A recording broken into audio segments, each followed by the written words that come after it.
I mean, so thank you very much for this very kind invitation. And so actually in spirit, you know, my talk has sort of some similarity to what Raoul was talking about. Of course, it's a totally different system, you will see in a second. But the point is that there are systems where, you know, the KPZ behavior is not completely evident immediately. I mean, you have to sort of look sort of with the right angle. And so it requires actually more effort to, you know, figure out in which way KPZ enters. And that will be, you know, just like in Raoul's talk, if you just look at, you know, these partial differential equations, I mean, it's not clear where KPZ should come out, and it will be something similar over here. I mean, this is something which we actually did, I mean, I started this together with Patrick and Michael Brehofer many years ago.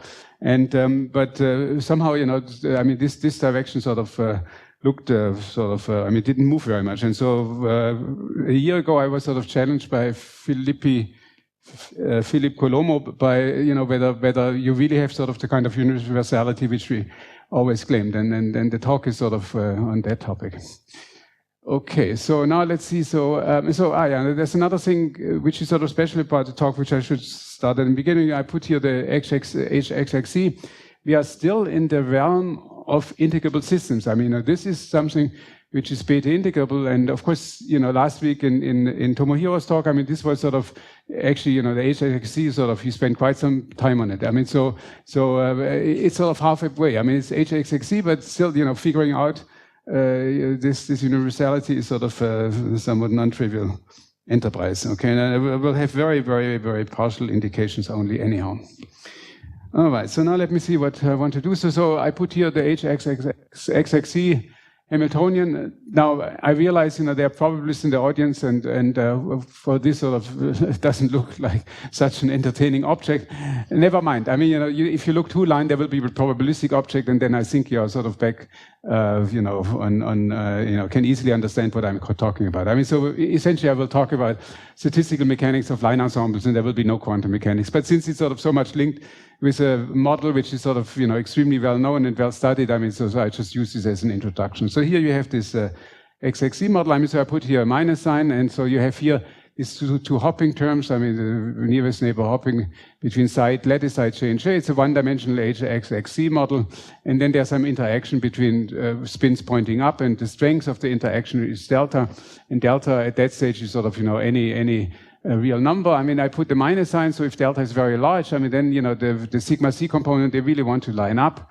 And if I make it sort of very negative, I mean, then they have sort of this antiferromagnetic ordering. I mean, you know, they want to be plus minus.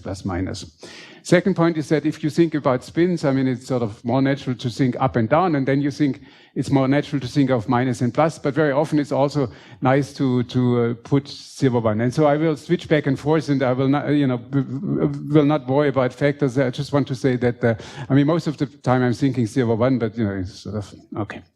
All right, now, what do we want to do? Well, you know, we are doing equilibrium statistical mechanics, so one of the basic objects which you would like to understand is sort of the canonical ensemble, which is e to the minus ch. So h is, just think of this as a large matrix, and then we want to sort of work out sort of matrix elements of this exponential.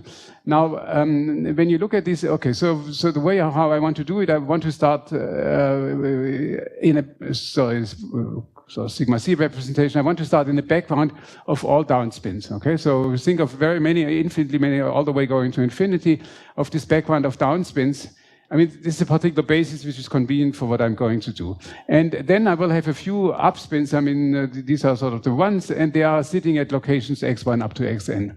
And now you realize that you know, this is not going to change the number of spins, and this object will just take sort of one of these up spins and will either let it hop to the right and let it hop to the left. So also this term will not change the number of spins. And so the number of spins is actually conserved.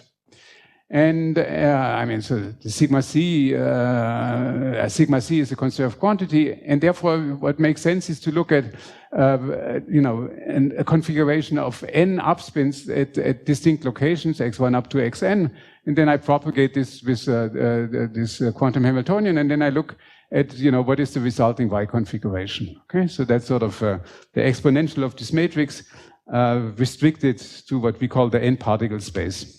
Okay. Now, if you look at this thing, you know, it's not so very far away. I mean, if I would explain you what these things are, it's not so very, very far away what we know in probability. And therefore, it's not so surprising that this object can be written as an expectation with respect to some sort of natural a priori measure. So the natural a priori measure is, so these are actually n-independent symmetric nearest neighbor random walks. I mean, they are time continuous because in quantum mechanics, time is continuous, and therefore, you know, these are sort of time continuous random walks. They are symmetric because, you know, this is sort of the adjoint of this one, and so they jump, you know, with the same rate to the right and to the left. In this unit, I mean, they just have jump rate 1, and these, of course, are random walks on C, I mean, because, you know, okay. All right, and they start at XC and they end up at YT. So this is this expectation, okay? So that's what you should think of as an a priori measure. And then there are two things. I mean, first of all, when you work out this formula, you realize that you can never have two spins sitting on the same side. And therefore, I should put here sort of a huge characteristic function, which tells me that only those paths are allowed for which I have no intersection, as, you know, all these particles go from X to Y in time t. Okay, so there's the intersection. I mean, there's a condition of no intersection, and it's sort of, that's a huge constraint. And so, you know, while at first sight it might look a little bit like icing, like because of that huge constraints, of course, it's totally different. I mean, so it will be an ensemble, or will be a measure on non-intersecting paths. I mean, so it's very different from sort of, you know, plus minus spins. Okay. Well, then we still have this term. Now this you can sort of read off more or less. I mean, I put this here in the exponential. And, you know, I mean, this is just obtained by trotterizing this thing. I mean, so you take small time intervals and then you see what you get, and I'm just writing the result. And then you see the delta, which, so that there are two minus signs here. I have to integrate from 0 up to t, and the interaction is very simple. I mean, here I put it in the picture. I mean, so here I have j and j plus 1. And, you know, maybe the j is of jumping here, then it's moving, and then jumping to the right, or this one is going here. And then you simply have to sort of measure the time these two lines are neighboring. Okay, so if they have the distance 1, okay, and then this sort of counts up here in the exponential. And you have to do this, you know, you integrate from 0 up to t, and you have to sum over all particles.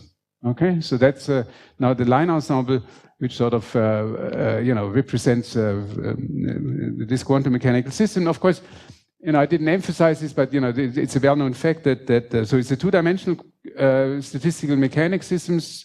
I mean, one axis is discrete, the other is continuous. And so we have a two-dimensional field theory, if you want, so but it's equilibrium statistical mechanics. And it's very well known that if I look at the transfer matrix of two-dimensional statistical mechanics systems, I mean, very typically you will find up a transfer matrix which has sort of a very natural sort of quantum many-body interpretation. And here you see one very specific model, you know, for which you can sort of work out all these details and sort of understand what this sentence means. And of course, it's valid in much, much greater generality. Okay, so let's see whether we have the right picture. I think I put here, yeah, so here I put the picture again. So this is now the space-time picture of my lattice path. So here I have some initial configuration, you have some final configuration.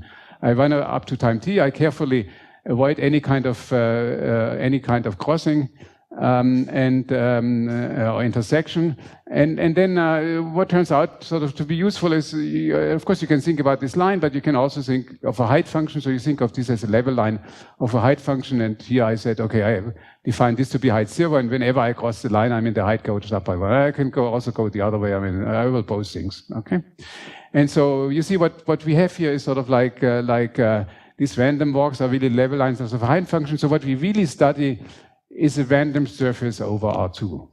I mean, that's really the thing. It's sort of, in a very natural way, it's a random surface over R2. Okay. Now, one thing I wanted to sort of nevertheless say here, you see, I mean, so eventually we want to take infinite volume limits, which sort of typically means in both directions. I mean, the capital T will go to infinity, and the lattice will be extended in the one direction. And so, I mean, just to point out, you know, how things are related. I mean, one of the famous formulas is that I can look at the HXXC, and I could look at some eigenfunction of this thing, psi, okay. And then and I want to take the lowest energy. So this is the ground state of my Hamiltonian system, and then I can look at this wave function, which is sort of a function now sort of on configurations, I don't know, eta 1 up to eta n if you want, so I mean locally anyway. So let's look at the ground function as a function.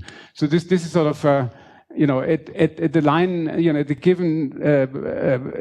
given t, right? I mean, so what you see is sort of basically a sequence of 0 and 1s. I mean, whenever I have a line intersecting, I mean, this is a 1, and if there's no line, I mean, then it's a 0.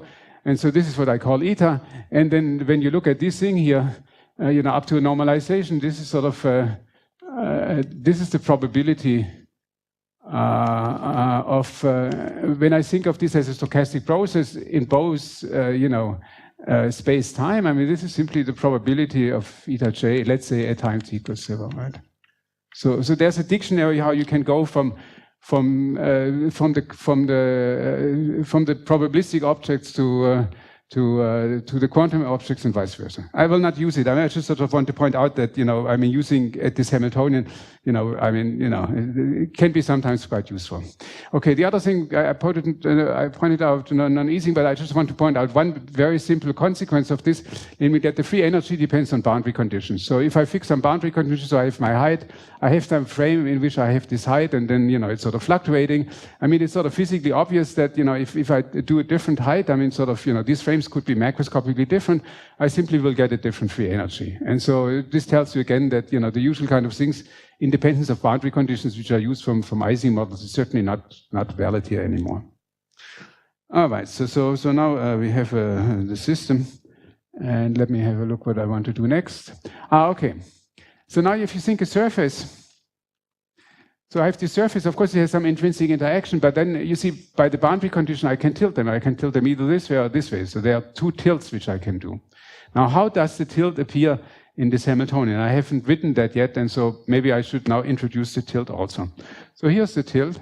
So first of all, I can tilt sort of, you know, what I call along the j direction. I have, let's say I have more lines out here than I have here, but they're all sort of parallel to the t-axis. Well, this is just sort of what we would call a magnetic field. So I just give, you know, a weight h to these lines, right? I mean, so, you know, there's a minus. So if h is positive, I mean, this wants to be 1.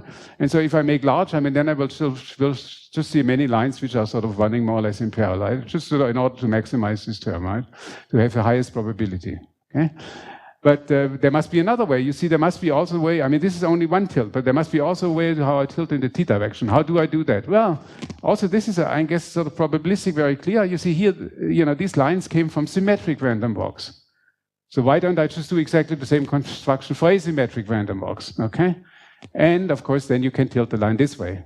Now, the only question is, so these are sort of the left and right hopping terms. I mean, the only question is, how should I do this exactly? You see, there's a rate, and then, you know, you could hear P and I could hear P and Q, for instance. I mean, then that's what you would think if you're a probabilist. But this is actually not the right thing, because it doesn't really give you the correct slope. I mean, so the correct way is to put here an e to the theta and e to the minus theta. And the reason why this is the correct way is that, you know, when you look at the partition function, and then when you take the derivative with respect to this parameter theta, then you see, you know, just that simple computation is e to the theta, that's exactly minus e to the minus t theta. And so you see, it's a difference of the two hopping terms. And this comes out only if I put the exponential. And so this is sort of physically the correct way to introducing the asymmetry. So we actually are working with an asymmetric Hamiltonian. Now you wonder, I mean, you know, quantum mechanically, the Hamiltonians usually are symmetric, and of course this is also symmetric, and it's also very well known. You know, you have to sort of look at the analytic continuation of the theta, then this becomes e to the minus I theta, and this corresponds to, you know, if you think of a ring and then you have a magnetic flux through the ring, I mean, then this would be the correct Hamiltonian. So, you know, even in the quantum mechanical languages, once you analytically continue, I mean, you recover sort of known things. Anyway, so I will not do anything about this analytic continuation. I just sort of want to point out that there's a particular way how you get put the e to the I theta, the asymmetry. Okay, and now let me spend a little bit of time on the phase diagram. I mean, this is sort of, you know, I have to go through this a little bit, because only then I can sort of tell you where to look in order to see KPZ behavior. There will be something which is labeled KPZ1. That's one way to see the KPZ behavior, which is actually pretty well understood by now. And then there will be a KPZ2 where we are sort of much less advanced. which sort of requires a little bit more thinking to actually understand it, but you will see. Okay, so let me go through the phase diagram. I mean, so here what I did, I take a fixed interaction delta, and so this is delta, and now you know, I sort of plot this as a function of the two slopes. Okay, so let me first look at the case what is called free fermions, which is simply delta equal to 0. So delta equal to 0, you get a determinantal process. Okay, and that of course, you know, has and can be analyzed in great detail. And the phase diagram roughly looks like this. I mean, so here you have sort of things where things are just disordered. You know, I mean, these lines sort of form sort of a disordered pattern. But if I now make the H field very, very strong, I mean, then of course they want to order. So here I will see just lines which are parallel. So that's the ferromagnetic phase. Now, I can destroy this line by making the asymmetry. So, you know, first I start with nicely parallel lines, and now I turn on the asymmetry, then I cross here, I can basically induce the disorder, and I go back to the disordered phase. Okay, so this is the phase diagram at delta equal to 0. And now you might wonder what happens if I start sort of increasing the interaction. Now the lines sort of like to stick together. And then you discover a special case, namely delta equal to 1, where these things touch, and where I sort of seem to have a very special point over here. This point is special for various reasons, but what was for me sort of important is it's what is called a stochastic point of the HXXC model. And stochastic point means that that what was before. Okay, so maybe I go here. You know, what was before just. I mean, this object. You know, it's positive, but it's not a Markov transition probability, because, you know, when I sum over the final points, it's something, but it's not equal to 1. And at the stochastic point, it just happens to be exactly equal to 1, right? And so I don't have to do any further massage. I have directly a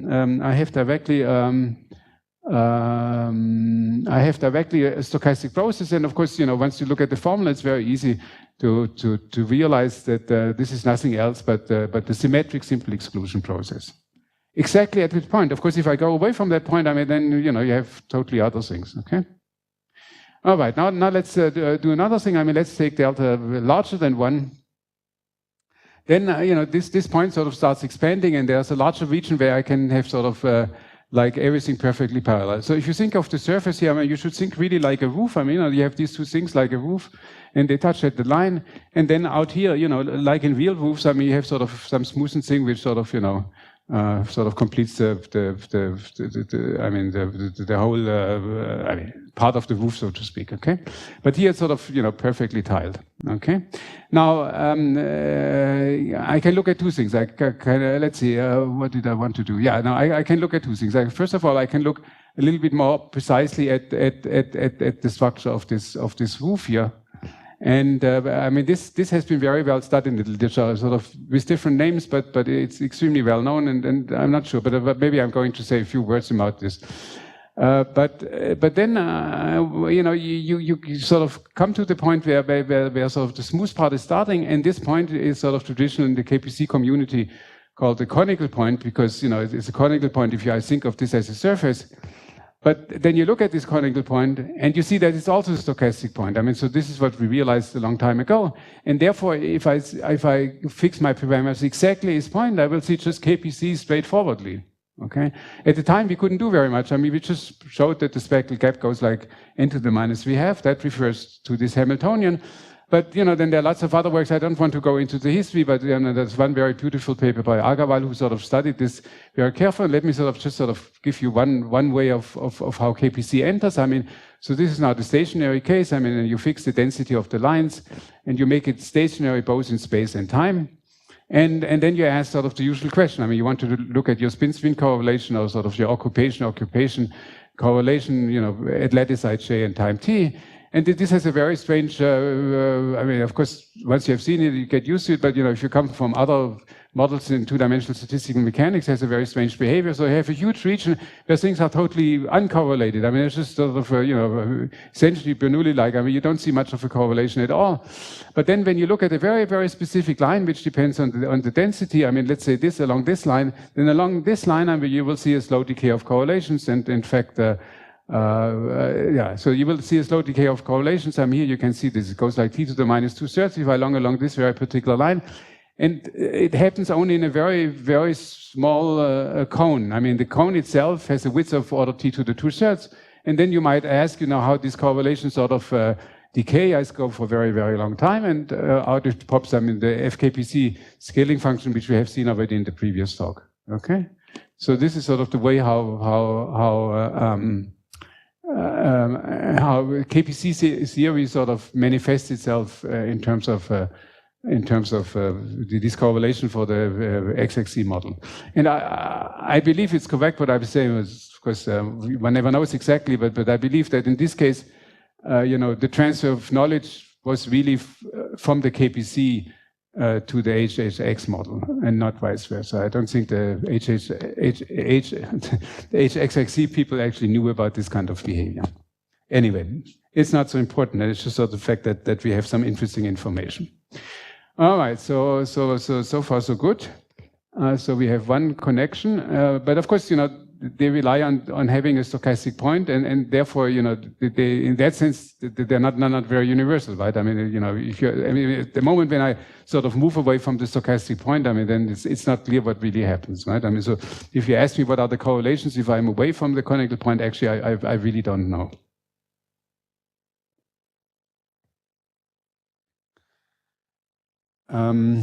Okay, maybe, let's see. Well, no, maybe I should not do that. Okay. Okay, so now comes the second way how the KPC actually enters, and this is through a very different construction. You see, the phase diagram which I showed you is sort of the homogeneous system. I mean, you sort of fix the parameters, you fix the tilt, and then you fix the constant tilt. And then you take infinite volume limit, and then depending on the tilt, and as I showed you, you're going to see this different type of phases, right? But now I want to do something different. I mean, now I want to sort of unravel where does KPC come, and the way how to do it is that you have to go away from the situation where your limit shape is just boringly completely fat. So you have to put boundary conditions with a non-trivial limit shape. Okay? And of course, there are various ways to do this.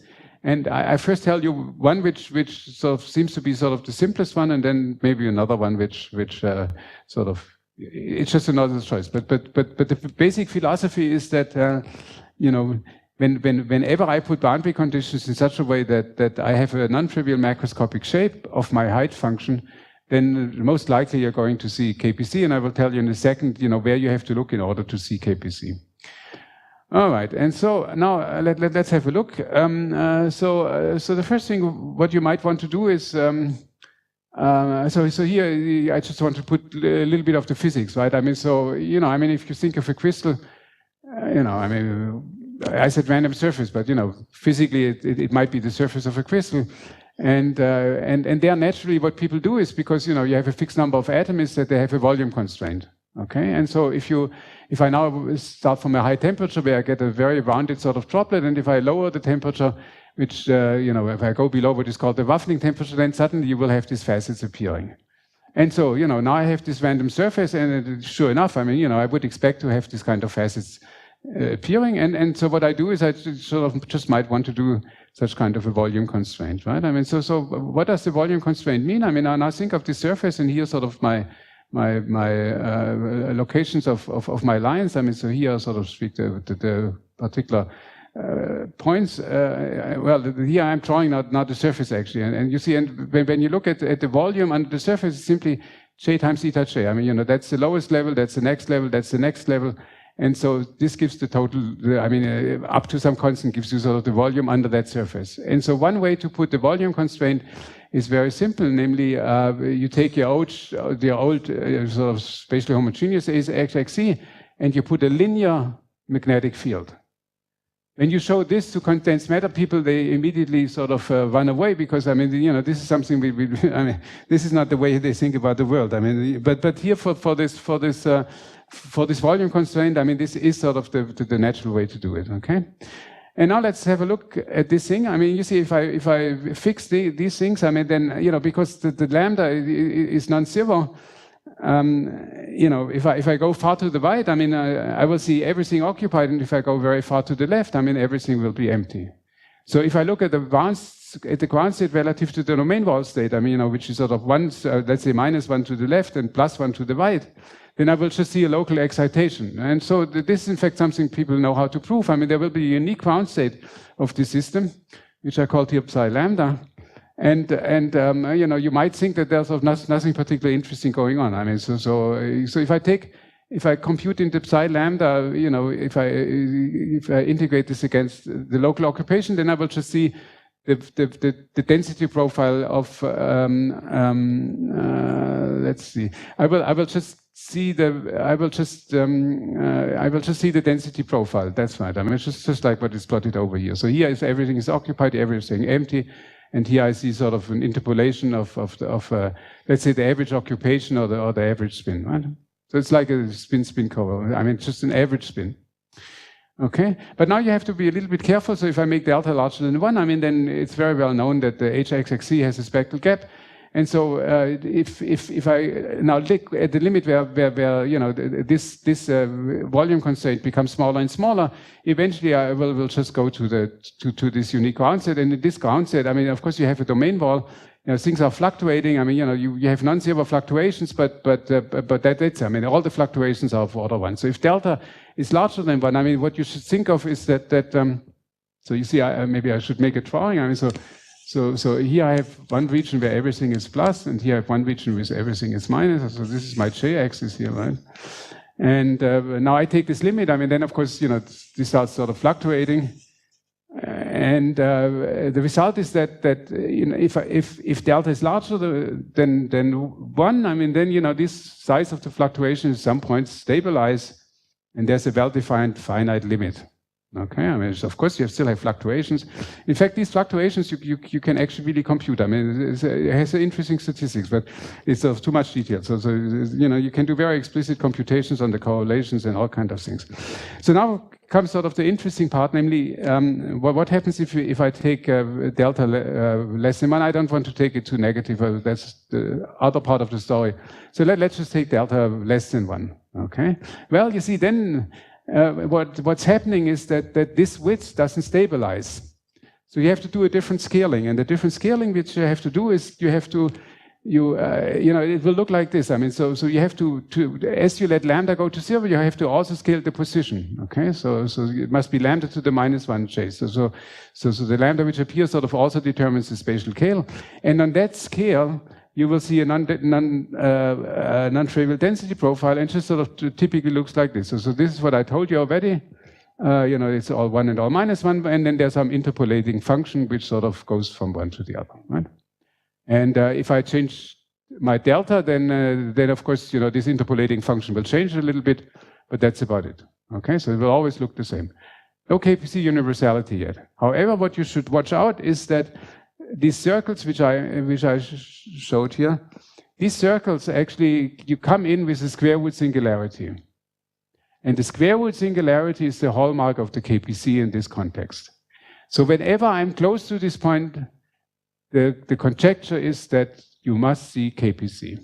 And which way I will tell in a second, but I just want to point out, you see, it's sort of like the edge of the semicircle law, right? If you take a Gaussian random matrix and I look at the edge, and as we heard sort of before, you know, looked at the largest eigenvalue, this is sort of sitting near the edge of the density of states, and that has exactly the same square root singularity. So it's the same thing. I mean, same phenomenon, so to speak. Okay. Now, if you are at the, so we have to look at the fine structure at the facet. I mean, at the moment, it's just sort of the square root.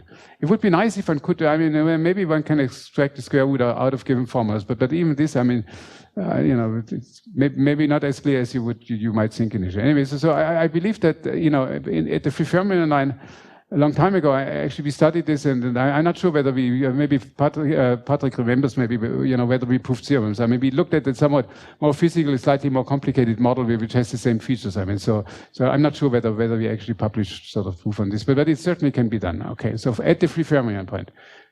Away from the free fermion point, we don't know what to do.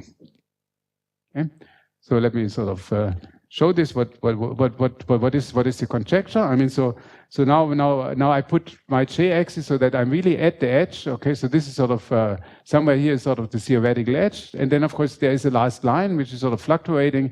Everything is stationary in the t direction. Then there's a second line, a third line, etc. Eventually, as you go down here, you know, sort of then things sort of cross over to. I mean, if this would be 0, then they cross over to 1, right? And you know, as you know from KPZ, I mean, you know, this distance between the lines should be lambda to the minus 1/3, which is the origin of being universal, because you know they're so far apart that you know, these fine details of how they exactly, you know, do their jumps, I mean, don't matter, you know, sort of as long as they roughly keep that distance. And of course, the correlations are for order lambda to the minus 2/3. Okay, and so the conjecture would be in the limit as lambda goes to 0.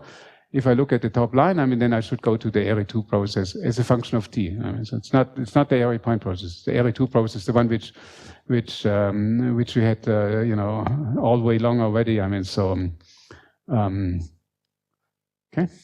So, okay, I mean, this is maybe, in this audience, maybe I don't have to repeat, I mean, since in the transparency, let me just sort of do this, because it's sort of very similar, and if you want to, you know, why I rather strongly believe in this picture is that you know, we have this other model which you know, is very similar as such, and you know, if it works in another model, I mean, it would be very surprising if it's not true in this case. So, so what is the construction? Well, you take n by n complex Hermitian matrices, completely filled, and each matrix element by itself makes an Ornstein-Uhlenbeck process. I mean, that's some version of Dyson-Brownian motion.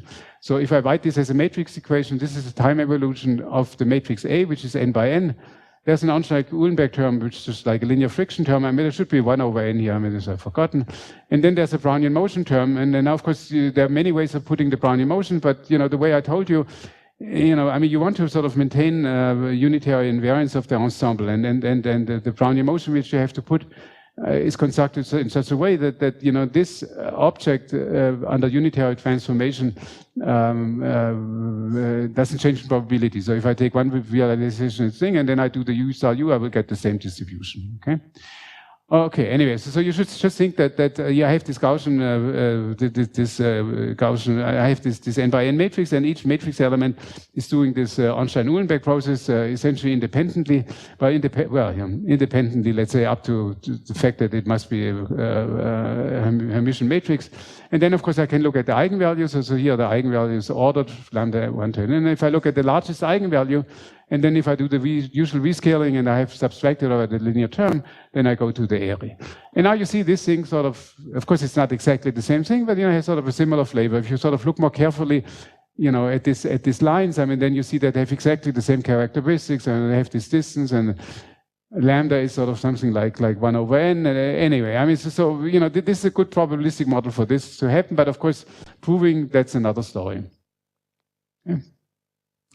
Also, you know, since when I wrote this up, I remembered there's actually a nice paper of Tracy Whittam. You know, when the Ayyer came out, I mean, we knew already that it would decay like 1 over t squared, and so and Tracy and Whittam learned about this result. They're very curious, and they constructed a very, I mean, to my taste, sort of very, very complicated proof, and you know, with a lot of very tricky tools. But at the end of the day, I mean, they could identify that it goes, as t goes to infinity, it goes exactly like 2 over t squared. Anyway, so now let's see what we want to do here. Yeah. Okay. So now, so this, as I said, I mean, the problem of this linear external field is a completely open problem away from the free fermion line. Okay. Except, of course, if I make delta very large, I mean, then we have complete control. But as soon as I have a non-trivial macroscopic, so, you know, delta larger means that the macroscopic profile is just sort of this simple proof. But as soon as I have a non-trivial macroscopic profile, I mean, then it's sort of not at all understood. And so now I want to sort of tell you another way of how to induce this this kind of macroscopic shape, which usually goes under the name of domain wall boundary conditions. And this goes in the following way. I mean, so now I require that all my level lines sort of start from 0 all the way to minus infinity and occupy every side. And on the other side, they just do exactly the same thing. this is what is, I mean, you know, this is called the domain wall. I mean, because you have one domain here and then, you know, sort of a wall and then the other domain, okay? And you have the domain wall on both sides. And then it's clear that if I impose such kind of a boundary condition, it will induce a macroscopic shape. There's obviously a last line, and the last line should, you know, depending on which situation we look at, but I mean, the last line, you know, of course, there will be entropic repulsion, so we'll go out a little bit way, so there should be a limit shape, there will be a facet, and at the facet, you should see again KPC. Okay. Yeah. No. I mean, well, I'm not thinking about. I'm not thinking about simple exclusion. I'm really thinking about these lines. And so what I do is I pin them, and then I condition on intersection, and I have this interaction with e to the delta, right? Now, if delta is equal to 0, then that's sort of something which we did a long time ago. But even a very trivial change. I mean, even if I take delta 0, so we are still in the free fermion case, and if I decide to shift this point by, let's say, something proportional to t, okay. And there also should be a limit shape, but we don't know how to do that. I mean, so you see, even if you're in the determinantal case, I mean, there are already still interesting sort of questions which one can actually study. Okay. The final and yeah, I mean, so you know, if you think as a function of height, I mean, the height is just here 0, and then it just increases linearly on this side, and on this side it's the same thing. But now I can shift this a little bit, you know. So this, you know, the linear slope starts already here, and then it goes up. Yeah, no, it's a watermelon picture, but yeah, no, sure, it's another watermelon if you want to say, yeah, sure. Okay, so now you can ask sort of the zeroth order question, namely, you know, can I at least figure out what is the asymptotic shape of this I mean, of the, you know, what is the shape of on a macroscopic scale? And in fact, you know, these are sort of not really complete proofs, but you know, I mean, very, very close to proofs, I would say. For this, I mean, there's actually for the XXZ, I mean, for this very particular case, I mean, there's a formula of Stefan which relies on work of Colombo and Bronco, who gives, you know, this shape for any delta actually. So you can look it up in his paper, right? But if you want to go to KPZ and fluctuations, I mean, then you know, these methods apparently sort of don't seem to work very well. Okay, so this was sort of a little bit on where we should KPZ. So let me just sort of do a very simple summary. I mean, we put some sort of boundary condition which forces to have a non-trivial macroscopic shape, and then the assertion is that whenever I see a facet edge, then close to the facet edge, I should see KPZ fluctuations, right? I mean, this is sort of the conclusion of that part.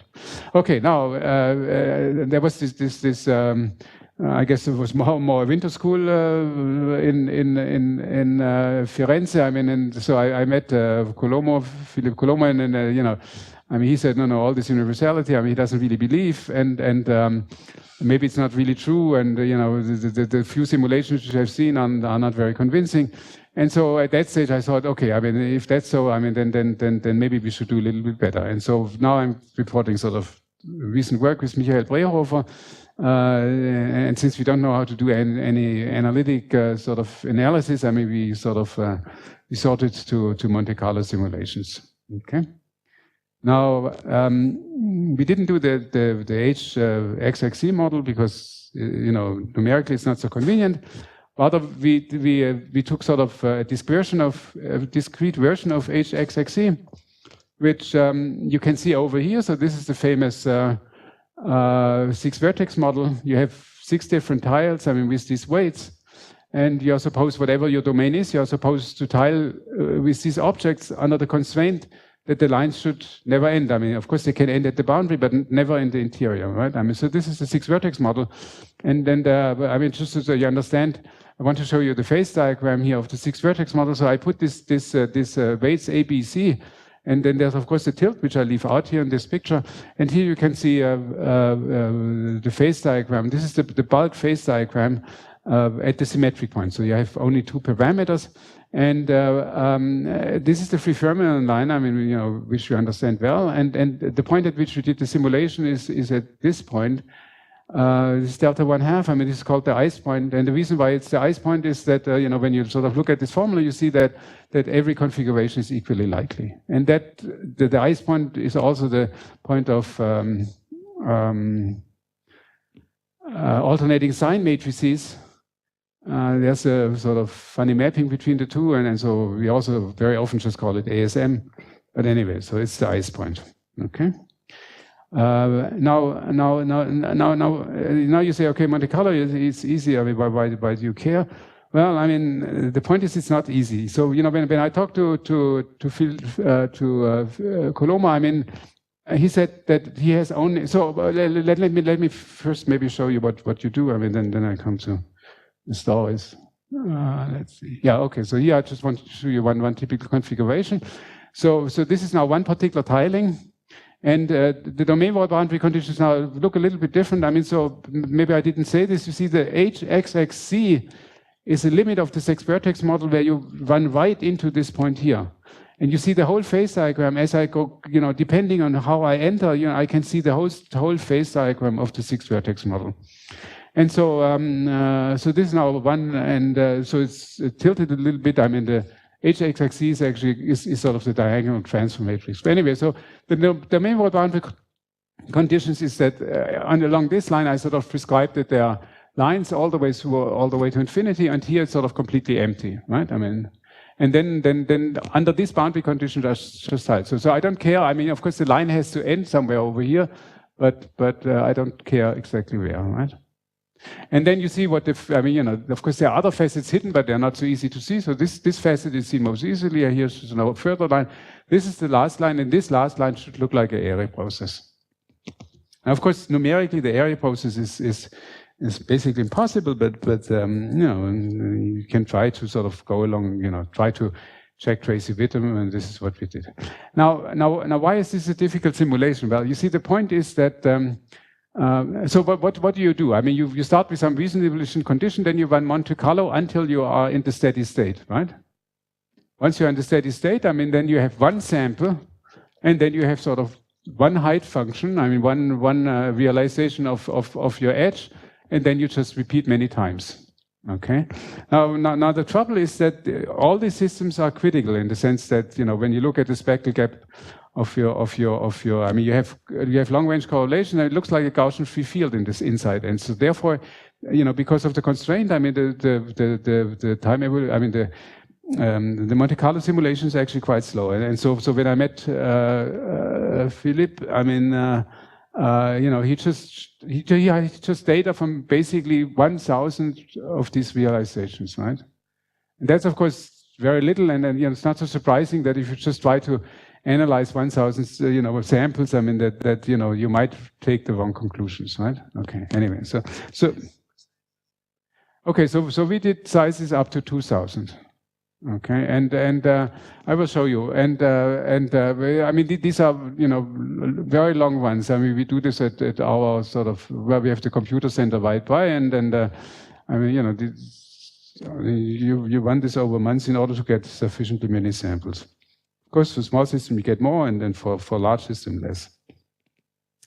Okay.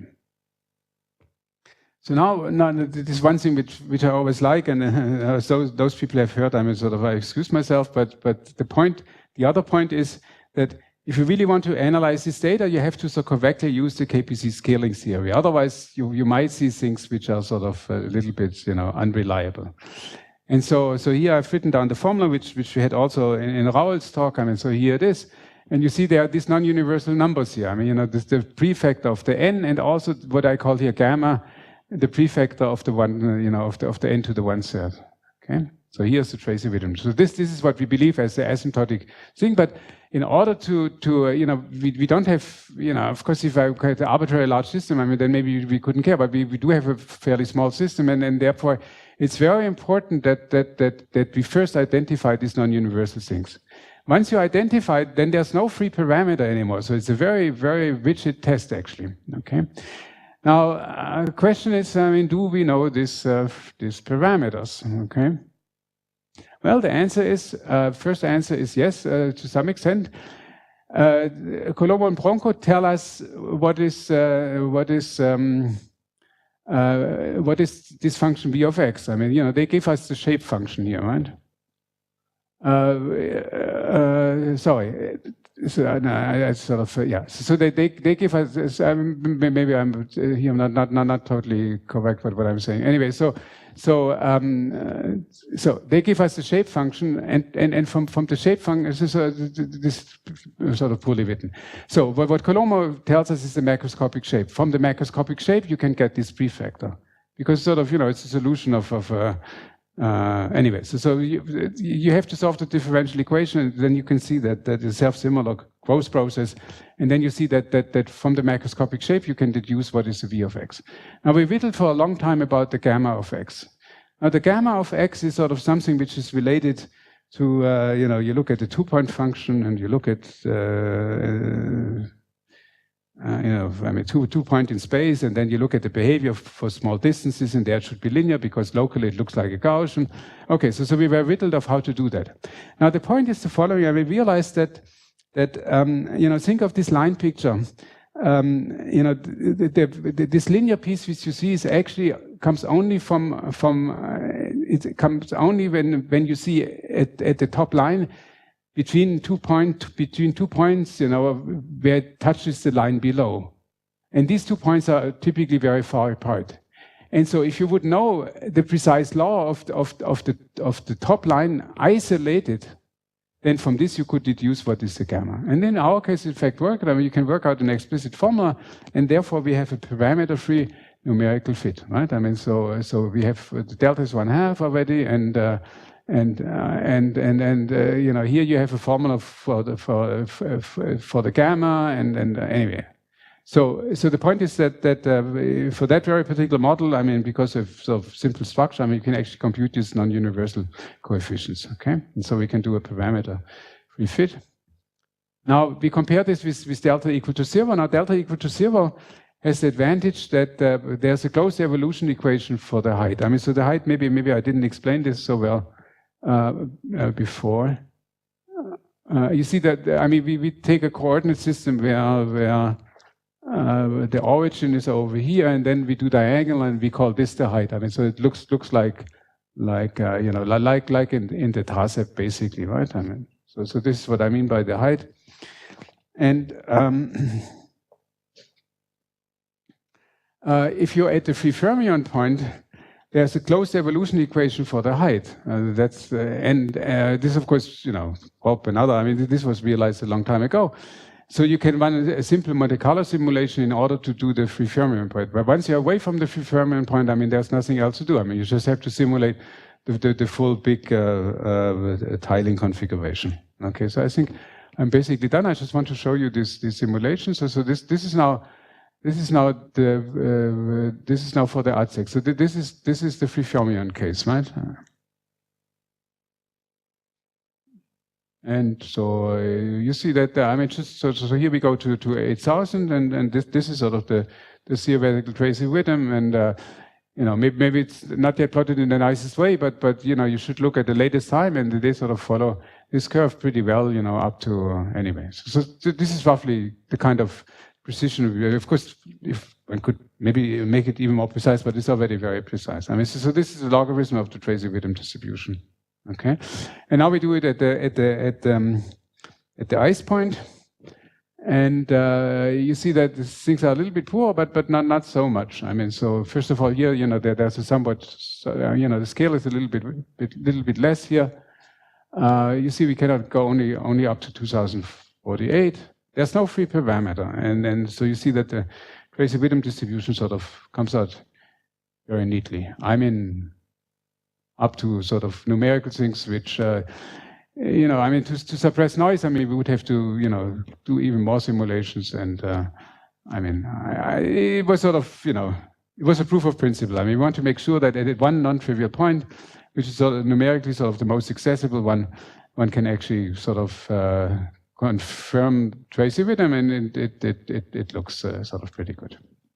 Okay, so that brings me, I guess, to the end. I mean, so I just want to say that you know, any progress towards universality is welcome. I mean, it's, you know, as I said, we just even at free fermions, we don't know.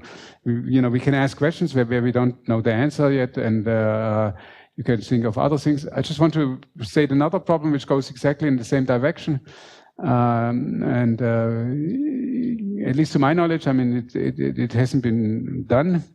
So, you know, you think of Dyson-Brownian motion. So another way is to take just n independent Einstein-Uhlenbeck processes, I mean, thing which I showed you before, and you simply condition a non-intersection, and then you get the same statistic as what I talked about in this random matrix theory. Okay, so that's fine. So this, of course, we understand very well.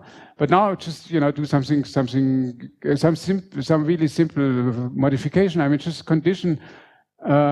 So if I condition on intersection, then of course we have Carle McGregor and all these things. I mean, so you have free fermions. But now simply condition that their mutual distance should be larger than 1. I mean, this cannot change anything. I mean, if I'm going to look at far out, of course locally it will change. I will see a different statistic. But if I'm going to look at the top line, it's so far away from the next one that this constraint, I mean, you just can forget about it. But, to put this into sort of a provable, framework, I mean, I simply don't know. So thank you very much for listening. Okay, if not, let's thank the speaker again.